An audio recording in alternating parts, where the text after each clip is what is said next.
Elite Special Forces are some of the best trained and most formidable units a country can boast. Whether emerging from the water to silently take out guards, or storming a plane to rescue the hostages and eliminate the hostage takers, Special Forces take on some of the hardest missions and live some of the most secret lives in the military world. These troops are the ones that states look to in order to get the job done. Let's get started. Black Storks, Pakistan. The Special Service Group, SSG, is better known in the country as the Black Storks because of the commando's unique headgear. Their training reportedly includes a 36-mile march in 12 hours and a 5-mile run in 50 minutes in full gear. Only about 5% of recruits make it through to the Pakistan SSG due to the tough nature of this 9-month training course, which also includes extensive hand-to-hand combat and an airborne school. The Black Storks are trained for a variety of environments, including mountain, desert, jungle, and underwater. During the early Cold War, they trained and served alongside U.S. Special Forces, and more recently, the Storks have focused on local anti-terrorist operations, counterinsurgency, and intelligence collection. In October 2009, the commando stormed an office building and rescued 39 people taken hostage by suspected Taliban militants after an attack on the Army's headquarters. JTF-2, Canada. JFT-2 stands for Joint Task Force 2, and it's the jewel in the crown of Canada's Special Forces. They deployed to Vancouver in 2010, ready to intervene if terrorists took aim at the Winter Olympics. This group is trained to handle chemical, biological, radiological, and nuclear threats against the worst-case scenario, when a terror strike proves more than local police forces can handle. It's a unit that can be deployed against a wide spectrum of issues or crises, and it can be very low signature. Created in 1993, JTF-2 expanded to several hundred members following the 9/11 terrorist attacks, and has the most confirmed kills of terrorists in the world, having killed over 100 top-ranked Al-Qaeda members. Almost all of its operations are shrouded in secrecy, and in some cases were even unknown to the Canadian government. Alpha Group, Russia. Now, what about Spetsnaz? Well, to keep it simple, Spetsnaz is a general term for all Russian special forces. Within the Russian Special Forces, Alpha Group is as bad as they come. The KGB created this elite group in 1974, and it is believed that it operates under the directive of the top leadership in Russia, which is why most of its operations are classified.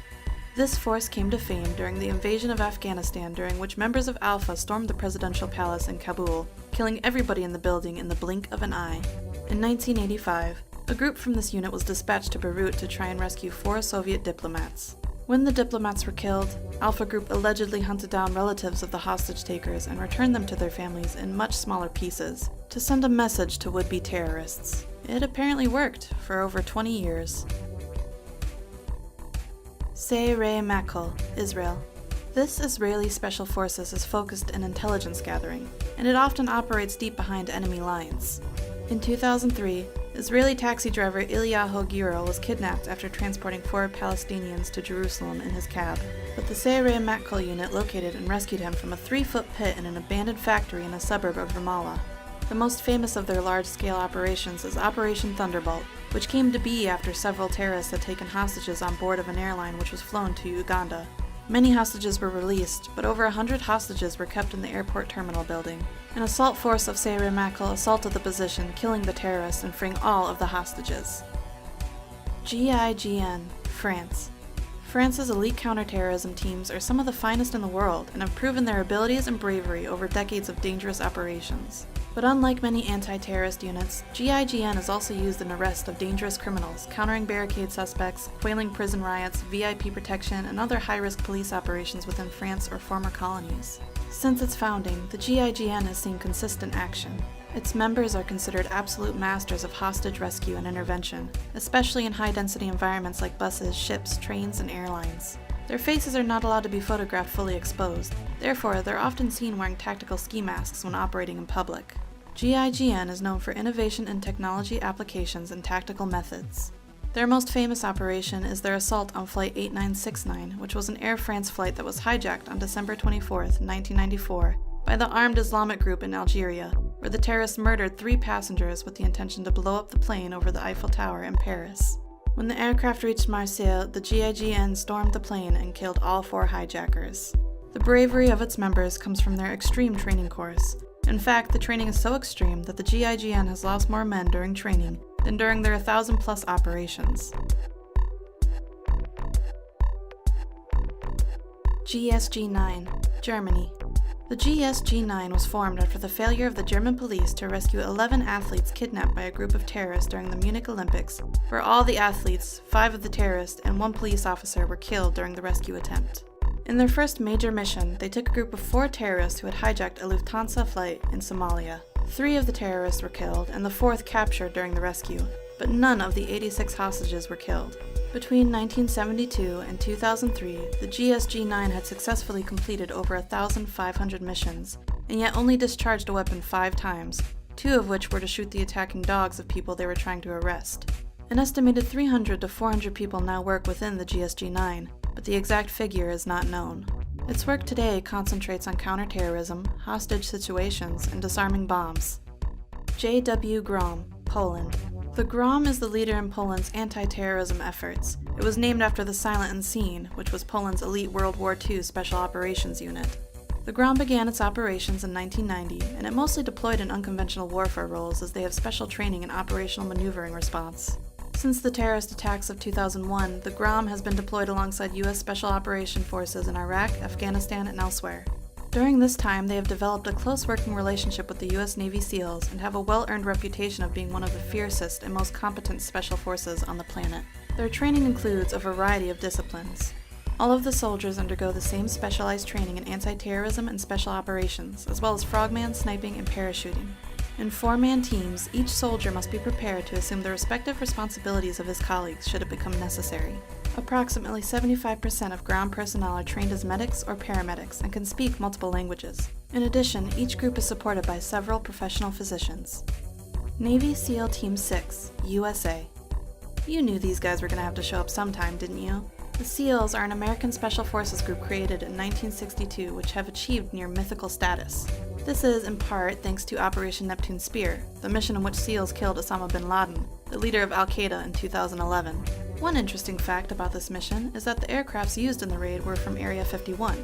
In fact, specially modified helicopters carried Red Squadron of SEAL Team 6 to Pakistan for the raid on Osama bin Laden's compound. The Black Hawks were fitted with top-secret radar spoofing technology, allowing U.S. forces to slip across the border unnoticed. These stealth aircrafts were developed and tested at the infamous Area 51, near Groom Lake, Nevada. SEALs will usually penetrate behind enemy lines and finish their mission before the enemy realizes that they're there. One quality that makes them so effective on land, air, or even at sea. In fact, the word SEAL stands for sea, air, and land, meaning that these soldiers can fight any form of threat, anywhere. The physical and mental strength required to make it in this force is ridiculously high. Training takes over a year, and most applicants can't even get past the physical qualification test, which involves a lot of swimming, push-ups, sit-ups, and running, all accomplished in a very strict time limit. Get past that, and you enter general training. Past that, and you move on to SEAL qualification training, which then opens the door to specialized training. All of this ensures the SEAL members are physically and mentally as tough as nails and capable of undertaking the most difficult operations in the world, wherever that may be. SAS, UK. No other elite special force in Europe can claim to be better than the SAS. The British Special Air Service, known commonly as the SAS, was created in 1941 as a force which could operate behind German and Italian lines and support resistance movements against the occupation forces. The training that a recruit has to go through in order to become part of the SAS is extremely difficult, since in addition to the 40-mile march, the 2-mile swim, and the push-ups and pull-ups, you have to survive in the jungle to learn survival and navigational skills, after which you endure survival practice. The final test is a 36-hour interrogation session meant to break the candidate's will. Not convinced this is better than the SEALs? It may help you to know that the SAS is also trained by MI5 and MI6 security and intelligence services to undertake counter-espionage operations. It's like having a SEAL and James Bond all rolled into one. Their insignia bears the phrase, "Who dares wins." Number 1. Delta Force, USA. Delta Force is a unit unto itself, composed of members from all branches of the military. The force is armed with cutting-edge weaponry, and its operations remain highly guarded secrets, but you can bet they're in the vanguard of any American-led operation. Its members are not called soldiers, but operators, and are said to shun the traditional philosophies of military life. They wear civilian clothes and they work for whomever needs them, for the Army, the FBI, and the CIA. It must be said, however, that neither the United States government nor the military officially acknowledges the existence of Delta Force. It's only in recent years that vague references by the government to the group's existence has been allowed to go uncensored. Since its inception in 1977, stories of the Delta Force's exploits and missions have leaked out little by little, eventually forming a brief sketch of the unit. However, the group has been criticized for undertaking missions that are on the fringe of regular laws governing the military. This causes some to worry that Delta Force has more power and less accountability than any military organization in a free democracy should. Delta Force is funded out of secret government accounts, away from the public eye, and is believed to answer only to the president, making it one of the most, if not the most, elite special unit in the world. Why one of the most when we ranked it as number 1, you might ask? Well, after all, the most elite special forces are the ones that are so secretive that no one knows about their existence. Thanks for watching. If you enjoyed the video, like and subscribe to stay up to date with our newest videos.